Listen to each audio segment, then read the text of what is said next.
Bwana Yesu asifiwe. Watoto wa Mungu mahali pote mupo, naongeza kuwasalimu katika jina la Yesu Kristo wa Nazareti. Tukiendelesha mafundisho yetu, jana na juzi tulikuwa najifunza kuhusu utawala wa giza na utawala wa nuru.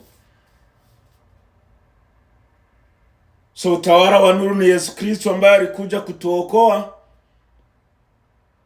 akakubali mateso ila dufungue vifungo vya uovu tulizaliwa ndani. Sasa nataka kukuonyesha mtu ambaye anastahili kuwa ndani ya utawala wa nuru. Ukiwa ndani ya utawala wa nuru, ukiwa muongozi wa nchi, gufika hata kumkaaji wa chini, utaongoza na sheria za Mungu, utaongoza watu wako kuachana na dhambi. Ukiwa mkubwa wa dini, kuanzia yuru gufika chini, uwe papa, uwe bishop, uwe kardinali, uwe pasta,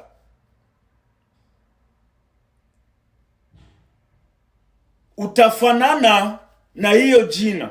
Sababu hiyo ni jina, lakini haijakuwa wokovu. Sasa matendo yako ndi itaonyesha wokovu yako. Jua hautakuwa padiri wa kuvara kanzu, lakini usiku unaenda zini, unajificha juu ya hiyo kanzu na hiyo jina, lakini aogope mwenye alikuya kajenga hiyo dini kwa kumwanga damu. Hautakuwa pasta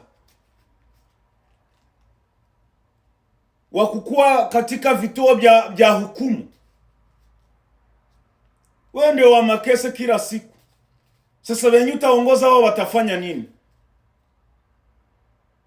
Utakuwa pasta wa ukunywa kapombe na unajificha juu naogopa wale wenye unaambia watoe sadaka, unawaombea baraka, basi kutambue. Mwisho utatambulikana tu. Yesu hawamujifichake ndani. Nilisema unaweza batizwa. Ile ni mai na ni mfano tunapasha pitia.